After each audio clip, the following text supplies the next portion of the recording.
Добрый день. Давайте сегодня с вами посмотрим чувства, мысли, действия вашего партнера. Подумайте о своем партнере, мужчине или женщине. Расклад все могут смотреть, применяя сказанное, конечно, на себя в той мере, насколько это вам соответствует. Конечно, смотрите по своей ситуации. Может быть, это будет вообще не ваш расклад, поэтому не нужно смотреть то, что вам совершенно не подходит. Чувства, мысли, действия вашего партнера.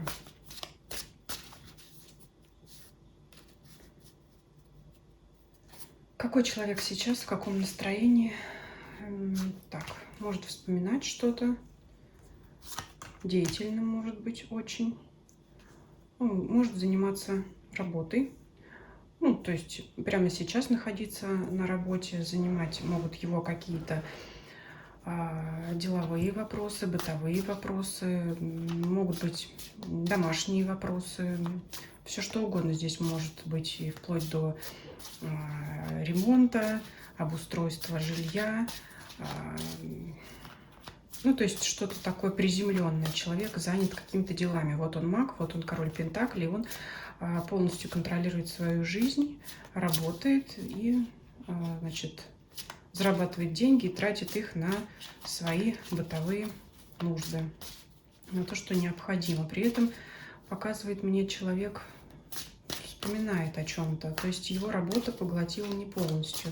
И здесь хочется все-таки добавить, потому что карты по своей энергетике отличаются. Маг и король пентаклевый у нас как бы с одного поля, а вот шестерка кубков — это очень мечтательная, романтичная карта, поэтому как бы хочется ее раскрыть и посмотреть, что конкретно он вспоминает и почему работа его не поглощает полностью. Что вспоминает? Вот, не буду больше дополнять. О любви думает. О любви.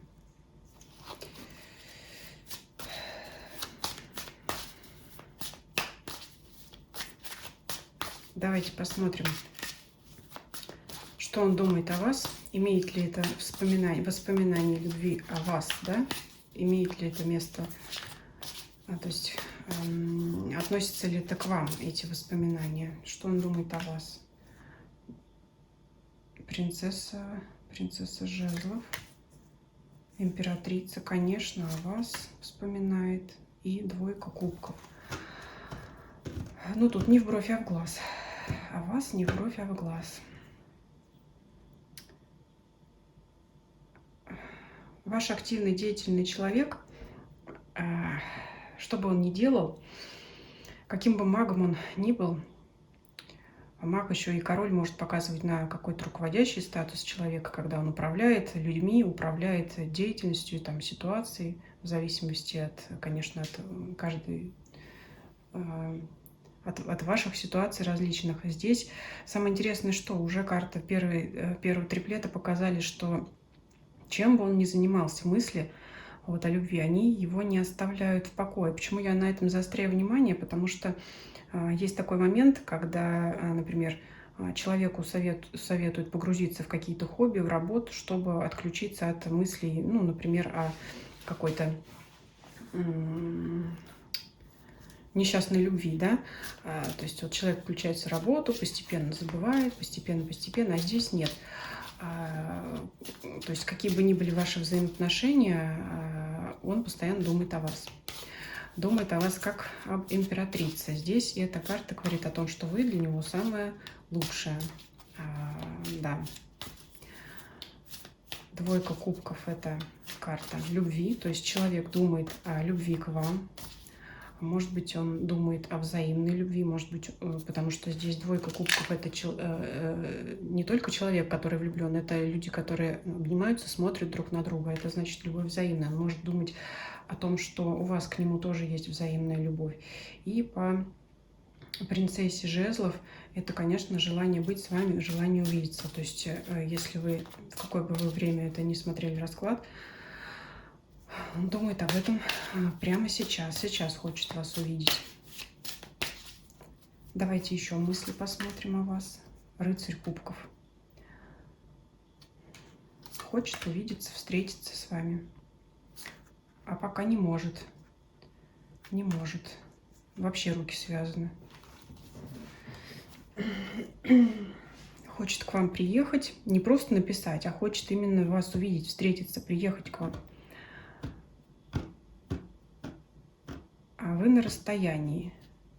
Это может быть действительно расстояние в географическом смысле, когда вы в разных городах или странах, или, может быть, в разных концах города, неважно. Да, может быть, в одном доме живете, а расстояние все равно есть, потому что руки связаны, глаза завязаны. Не может он этого сделать. И здесь именно действительно он не может к вам прийти. Вы знаете, здесь какая-то такая ситуация, это не когда мужчина знает, где вы живете, сел, да, стоит только захотеть, сел в машину и доехал, пешком дошел, на автобусе приехал, да, то есть если захочет, приедет. Это какая-то ситуация, когда он действительно не может к вам приехать. Не может к вам прийти. А почему?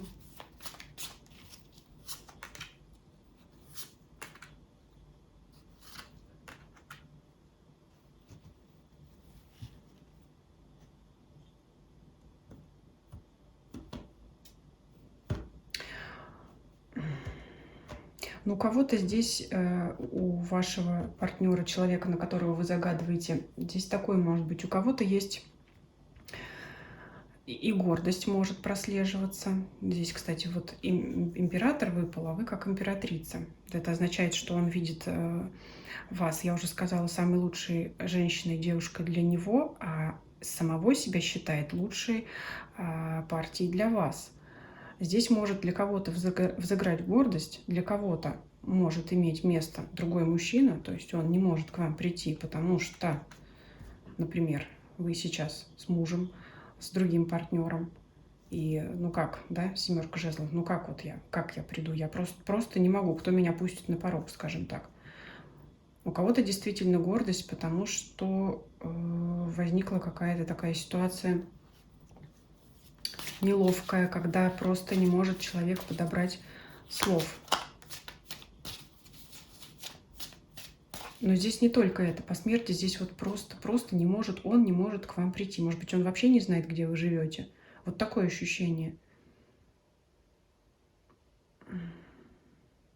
Но жертвой он себя не чувствует. Это, вот, знаете, вот действительно, я уже повторила, когда если у человека есть желание прийти, стоит ему вот только захотеть, он приедет, прилетит, прибежит куда угодно. Но здесь действительно он этого сделать не может по объективным причинам. Какие-то причины, может быть, вы мне подскажете в комментариях. Не может. Это не тот случай, когда... Вот смотрите, если... Он реально может, да, вот прийти ножками, притопать в вашу там дверь, постучать, позвонить. Если он, ну, грубо говоря, если вот у вас такая ситуация, то это не ваш расклад. Вот он здесь действительно не может, и не потому, что он придумывает оправдание, а потому что он действительно объективно не может к вам прийти.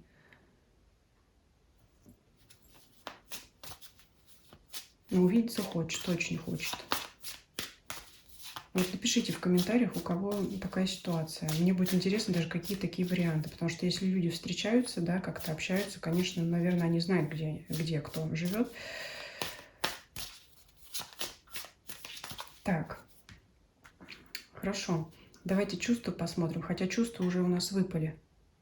Двойка кубков, рыцарь кубков, карта влюбленных, как бы сказать, что еще надо, но давайте еще дополнительно посмотрим его чувства. Мы уже поняли, что чувства есть, любовь, нам об этом сказали 3 карты.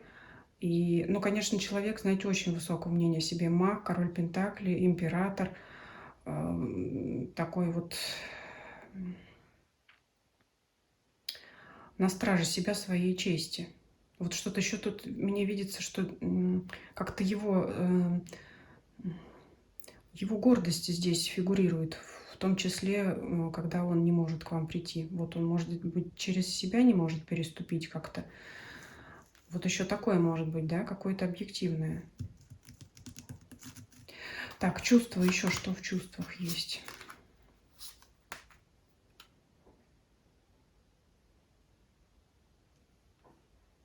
чувства тайные. Здесь у кого-то он вообще мог вам не раскрыться пока, не показать.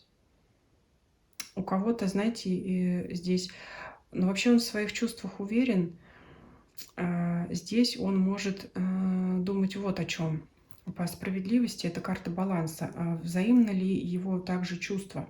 Вот когда я сказала, в мыслях есть взаимная любовь, то, что он думает не только о его любви к вам, но и о вашей любви к нему, возможно, он ее только себе представляет. По справедливости, по умеренности он может вообще воображать, а действительно взаимно ли это чувство, или это только обман, самообман, или это только показалось. Вот есть еще вот эти вот копания. То есть он уверен в себе, но он сомневается, может сомневаться в чувствах ваших к нему, в вашем к нему отношении. Поэтому, может быть, у него тут и разыгрывается этот император. То есть вот я к ней приду, а она, значит, окажется, что это все мнимое. То есть вот тут еще вот его статус императорский играет. А вдруг я обманулся, вдруг она меня обманула, вдруг у нее нет таких же чувств. Вот еще что. Вот как я уже сказала, два момента.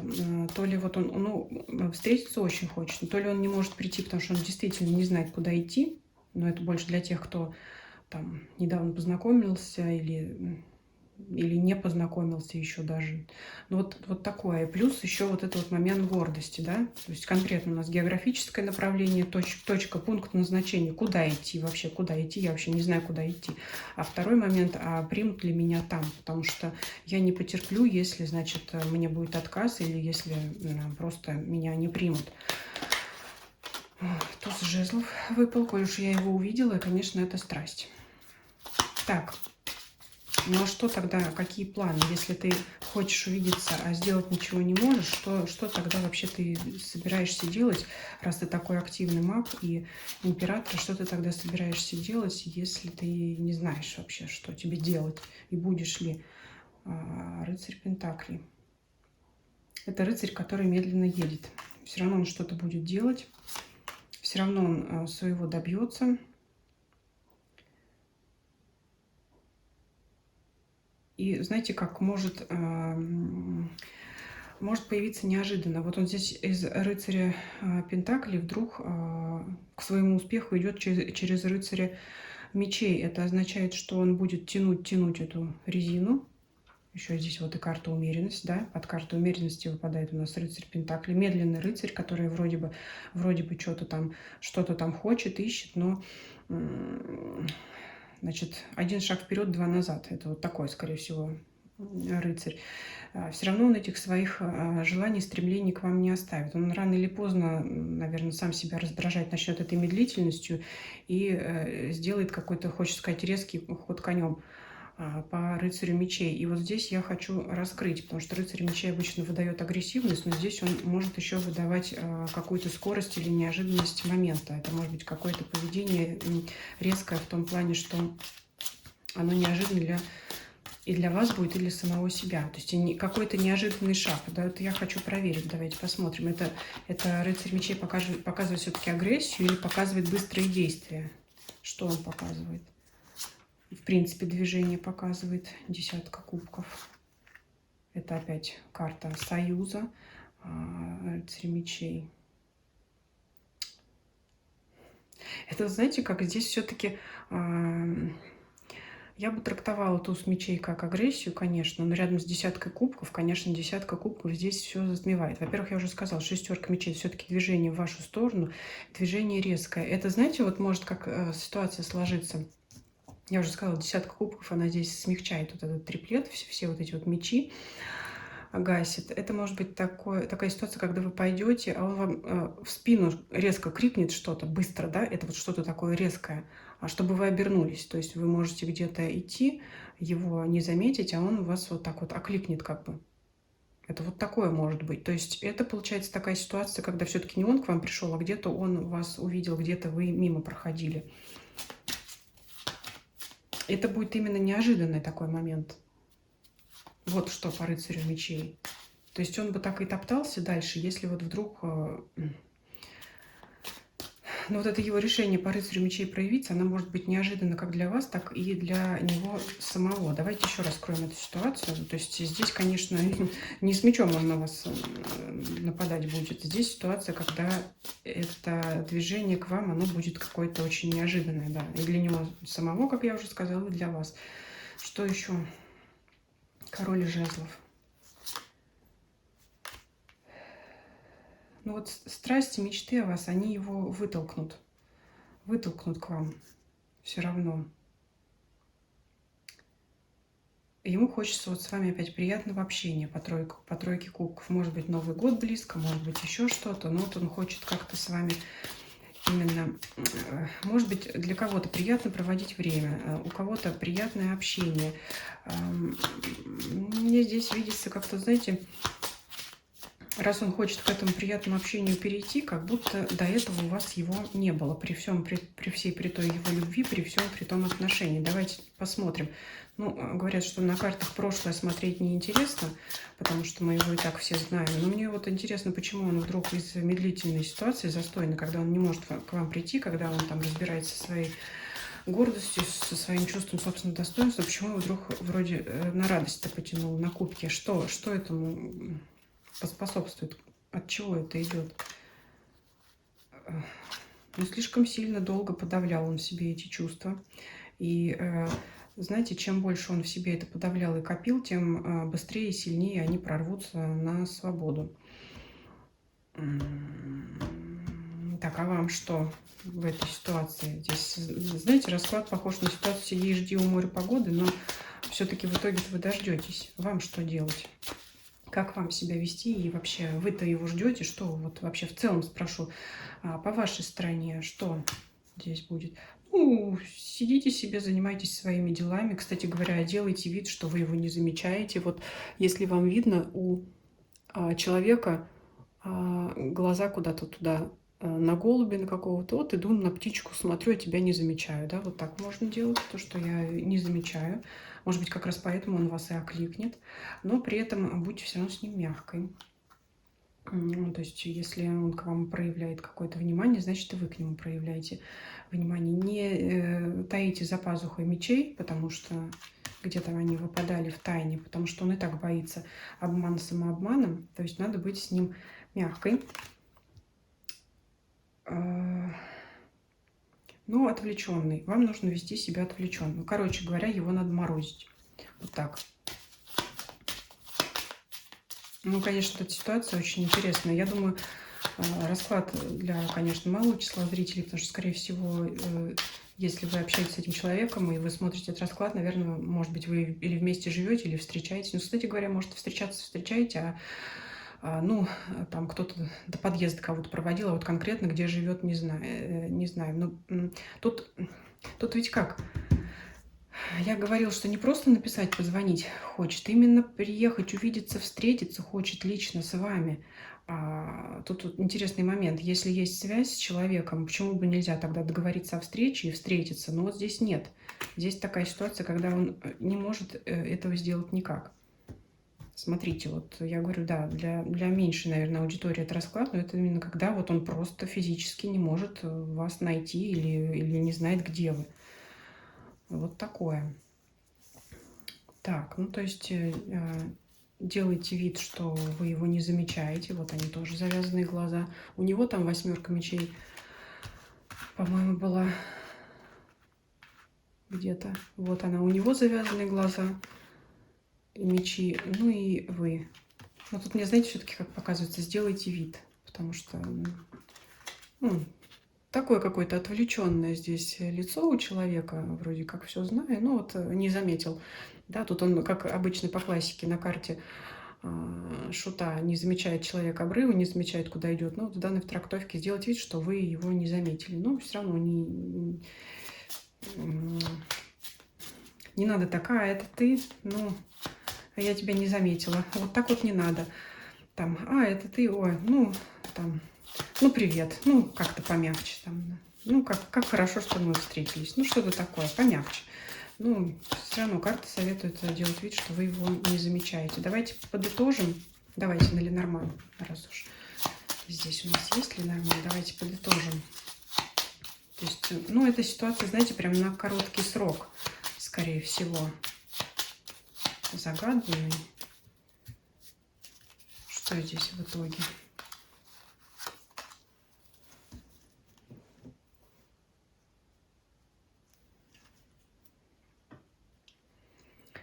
Книга — это что-то тайное, тучи. Это, знаете, и известие. Все-таки вы когда-то встретитесь, пообщаетесь, какое-то известие он вам передаст. Может быть, кому-то там вообще, может быть, все-таки найдет какое-то.